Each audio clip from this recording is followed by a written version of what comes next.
जगत में प्रत्येक व्यक्ति को किसी ना किसी प्रकार की निर्बलता अवश्य होती है। जैसे कोई बहुत तेजी से दौड़ नहीं पाता तो कोई अधिक भार नहीं उठा पाता, कोई असाध्य रोग से पीड़ित रहता है तो कोई पढ़े हुए पाठों को स्मरण में नहीं रख पाता। ऐसे अनेकों उदाहरण और भी हैं। क्या आप किसी ऐसे व्यक्ति को जानते हैं जिसे सब कुछ प्राप्त हो और हम जीवन की उस एक निर्बलता को जीवन का केंद्र मानकर जीते हैं? इस कारणवश हृदय में दुख और असंतोष रहता है सदा। निर्बलता मनुष्य को जन्म से अथवा संजोग से प्राप्त होती है, किंतु उस निर्बलता को मनुष्य का मन अपनी मर्यादा बना लेता है। किंतु कुछ व्यक्ति ऐसे भी होते हैं जो अपने पुरुषार्थ और श्रम से उस निर्बलता को पराजित कर देते हैं। क्या भेद है उनमें और अन्य लोगों में? क्या आपने कभी विचार किया है? सरल सा उत्तर है इसका। जो व्यक्ति निर्बलता से पराजित नहीं होता, जो पुरुषार्थ करने का साहस रखता है हृदय में, वो निर्बलता को पार कर जाता है। अर्थात निर्बलता अवश्य ईश्वर देता है, किंतु मर्यादा मनुष्य का मन ही निर्मित करता है। स्वयं विचार कीजिए।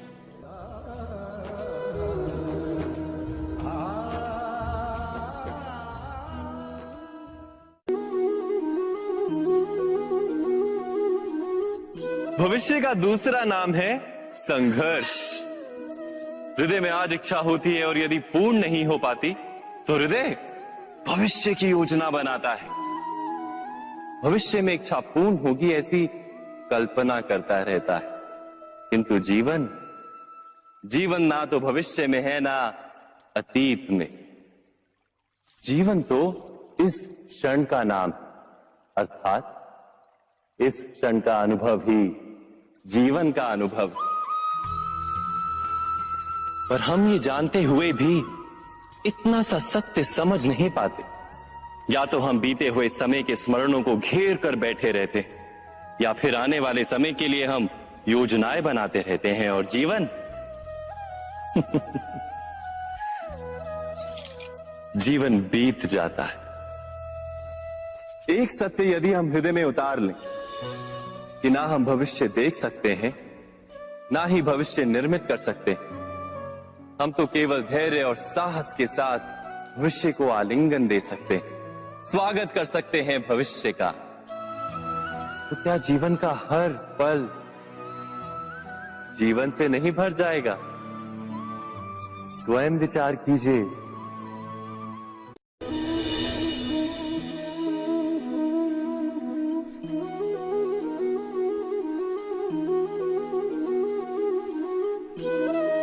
ज्ञान प्राप्ति सदा ही समर्पण से होती है, यह हम सब जानते हैं।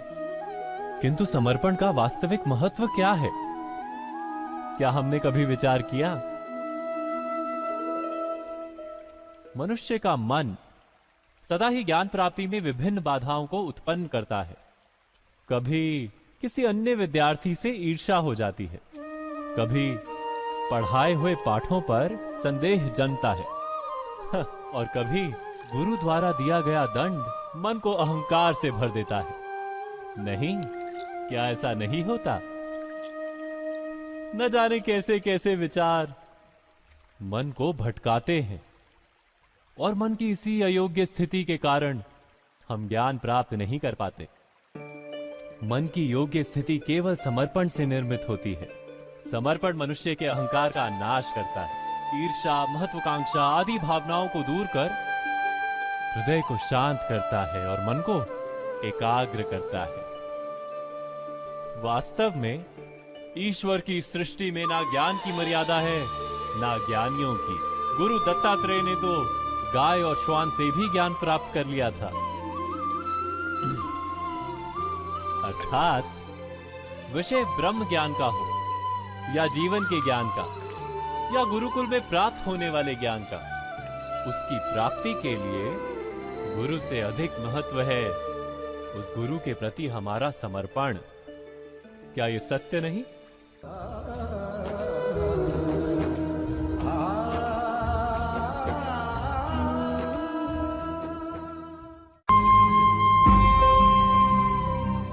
प्रत्येक मनुष्य के जीवन में ऐसा क्षण अवश्य आता है जब सारे स्वप्न, सारी आशाएं, सारे दृश्य ध्वस्त हो जाते हैं। जीवन के सारे आयोजन ही बिखर जाते हैं।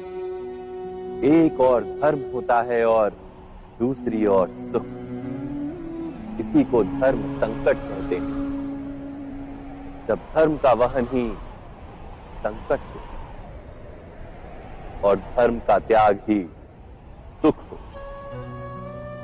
विचार कीजिए, कभी किसी स्वजन के विरुद्ध सत्य बोलने का अवसर प्राप्त हो जाता है, कभी ठीक दरिद्रता के समय सरलता से चोरी करने का मार्ग प्राप्त हो जाता है, कभी किसी शक्तिशाली राजनेता या राजा के कर्मचारी का अधर्म प्रकट हो जाता है।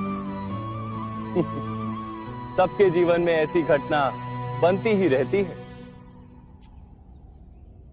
अधिकतर लोग ऐसे किसी क्षण को धर्म संकट के रूप में जान ही नहीं पाते।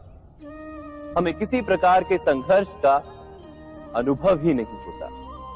सहजता से सुख की ओर खींचे चले जाते हैं, जैसे मक्खी गुड़ की ओर खींची चली जाती। वास्तव में धर्म संकट का क्षण ईश्वर के निकट जाने का क्षण होता है। यदि हम संघर्षों से भयभीत ना, सुख की ओर आकर्षित ना, अपने धर्म पर दृढ़ रहे, तो ईश्वर का साक्षात्कार दूर नहीं।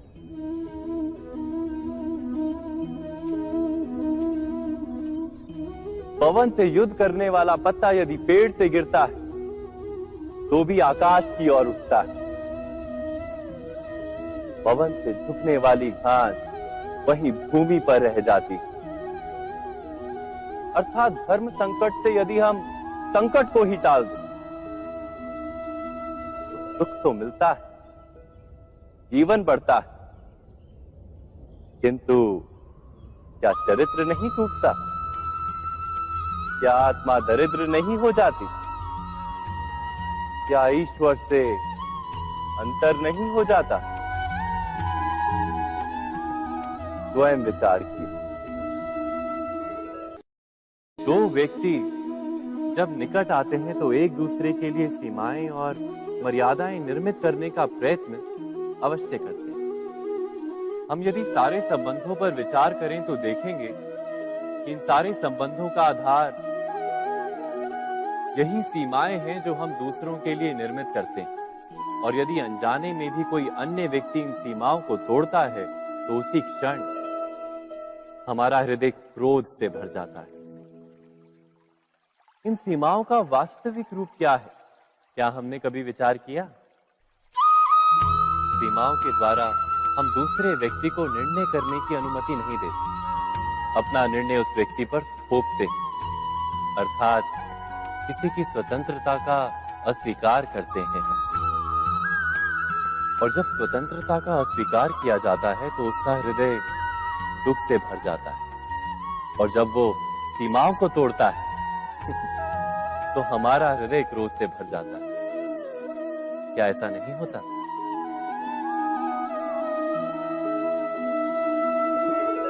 पर यदि एक दूसरे की स्वतंत्रता का सम्मान किया जाए तो किसी मर्यादाओं या सीमाओं की आवश्यकता ही नहीं होती। अर्थात जिस प्रकार स्वीकार किसी संबंध का देह है, क्या वैसे ही स्वतंत्रता किसी संबंध की आत्मा नहीं? स्वयं विचार कीजिए। सबके जीवन में ऐसा प्रसंग अवश्य आता है कि सत्य कहने का निश्चय होता है हृदय में, किंतु मुख से सत्य निकल नहीं पाता। कोई भय मन को घेर लेता है। किसी घटना अथवा प्रसंग के बारे में बात करना या फिर स्वयं से कोई भूल हो जाए उसके बारे में कुछ बोलना, क्या ये सत्य है? नहीं, ये तो केवल तथ्य है। अर्थात जैसा हुआ था वैसा केवल बोल देना सामान्य सी बात।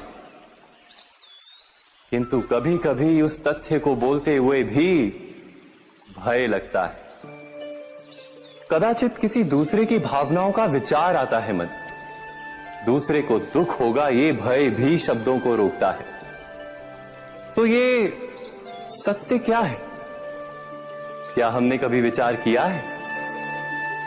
जब भय रहते हुए भी कोई तथ्य बोलता है तो वो सत्य कहलाता है।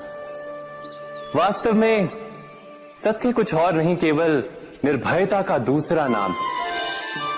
और निर्भय होने का कोई समय नहीं होता, क्योंकि निर्भयता आत्मा का स्वभाव है।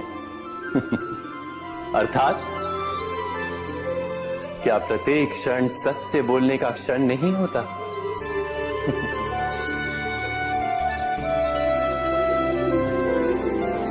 स्वयं विचार कीजिए।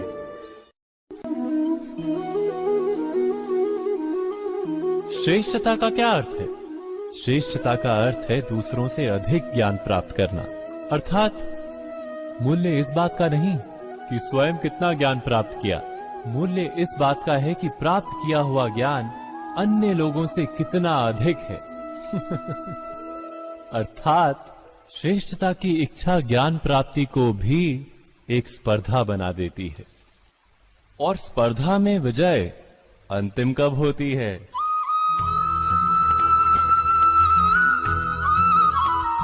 कुछ समय के लिए तो श्रेष्ठ बना जा सकता है, किंतु सदा के लिए कोई श्रेष्ठ नहीं रह पाता।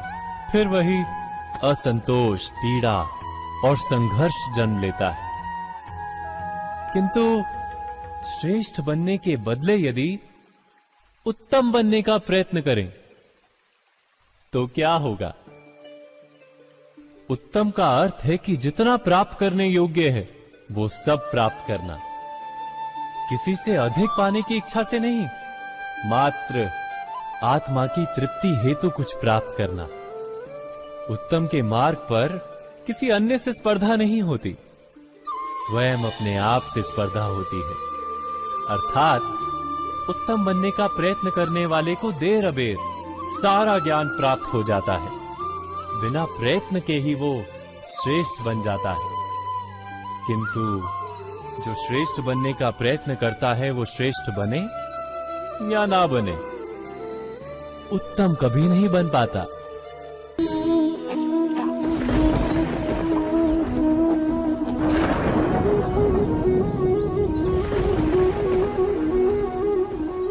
सपनों और पूर्वाभासों के आधार पर हम भविष्य के सुख दुख की कल्पना करते हैं। भविष्य के दुख का कारण दूर करने के लिए हम आज योजना बनाते हैं।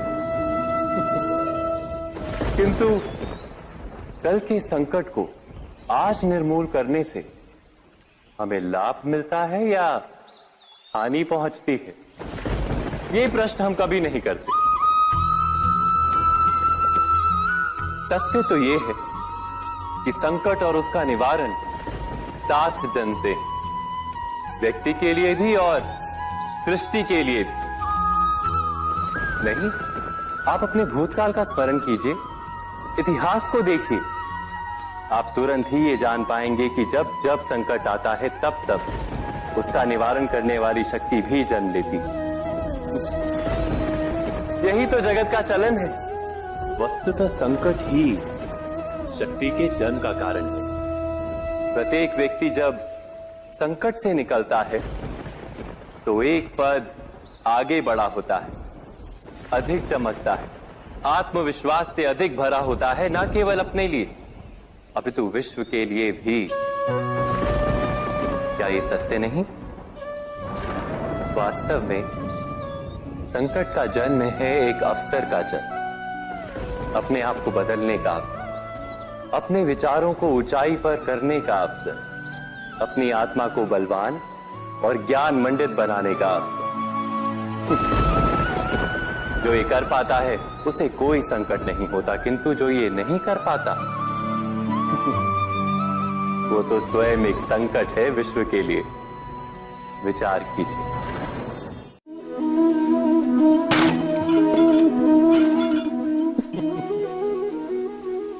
कभी कभी कोई घटना मनुष्य के जीवन की सारी योजनाओं को तोड़ देती और मनुष्य उस आघात को अपने जीवन का केंद्र मान लेता। पर क्या भविष्य मनुष्य की योजनाओं के आधार पर निर्मित होते हैं? नहीं। जिस प्रकार किसी ऊंचे पर्वत पर सर्वप्रथम चढ़ने वाला उस पर्वत की तलाई में बैठकर जो योजना बनाता है, क्या वही योजना उसे उस पर्वत की चोटी तक पहुंचाती है? नहीं। वास्तव में वो जैसे जैसे ऊपर चढ़ता है, वैसे वैसे उसे नई नई चुनौतियां, नई नई विडंबनाएं, नए नए अवरोध मिलते हैं। प्रत्येक पद पर वो अपने अगले पद का निर्णय करता है। प्रत्येक पद पर उसे अपनी योजनाओं को बदलना पड़ता है। कहीं पुरानी योजना उसे खाई में ना ढकेल दे। वो पर्वत को अपने योग्य नहीं बना पाता, केवल स्वयं को पर्वत के योग्य बना सकता है। क्या जीवन के साथ भी ऐसा ही नहीं? जब मनुष्य जीवन में किसी एक चुनौती को, एक अवरोध को अपने जीवन का केंद्र मान लेता है, अपने जीवन की गति को ही रोक देता है, तो वो अपने जीवन में सफल नहीं बन पाता और ना ही सुख और शांति प्राप्त कर पाता। अर्थात जीवन को अपने योग्य बनाने के बदले स्वयं अपने को जीवन के योग्य बनाना ही सफलता और सुख का एकमात्र मार्ग नहीं। स्वयं विचार कीजिए।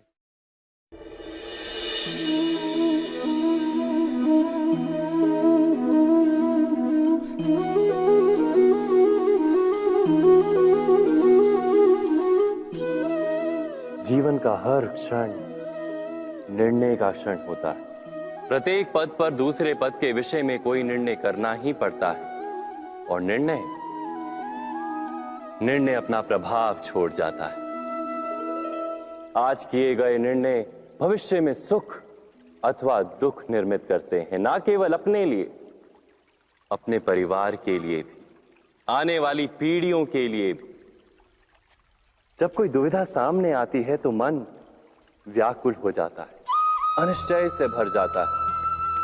निर्णय का वो क्षण युद्ध बन जाता है और मन बन जाता है युद्ध भूमि। अधिकतर निर्णय हम दुविधा का उपाय करने के लिए नहीं, केवल मन को शांत करने के लिए लेते हैं। पर क्या कोई दौड़ते हुए भोजन कर सकता है? नहीं। तो क्या युद्ध से जूझता हुआ मन कोई योग्य निर्णय ले पाएगा? वास्तव में शांत मन से जब कोई निर्णय करता है तो अपने लिए सुखद भविष्य बनाता है, किंतु अपने मन को शांत करने के लिए जब कोई निर्णय करता है तो वो व्यक्ति भविष्य में अपने लिए कांटों भरा वृक्ष लगाता है। स्वयं विचार कीजिएगा।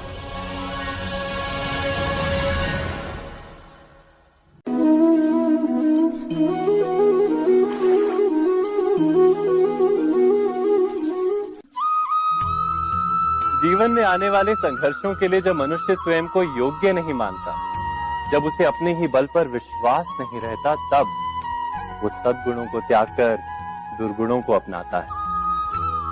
वस्तुतः मनुष्य के जीवन में दुर्जनता जन्म ही तब लेती है जब उसके अंतर में आत्मविश्वास नहीं होता। आत्मविश्वास ही अच्छाई को धारण करता है। ये आत्मविश्वास है क्या?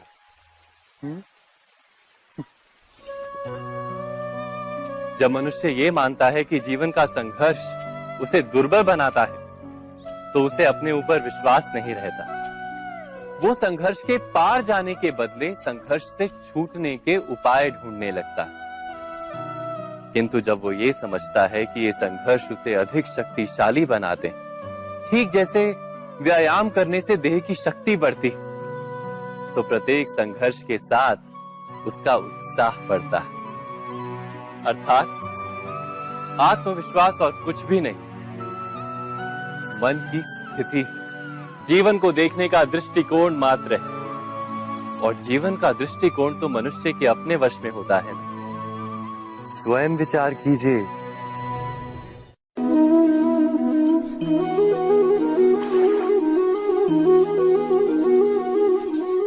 पिता सदा ही अपने संतान के सुख की कामना करते, उनके भविष्य की चिंता करते रहते। इसी कारणवश सदा ही अपने संतानों के भविष्य का मार्ग स्वयं निश्चित करने का प्रयत्न करते रहते।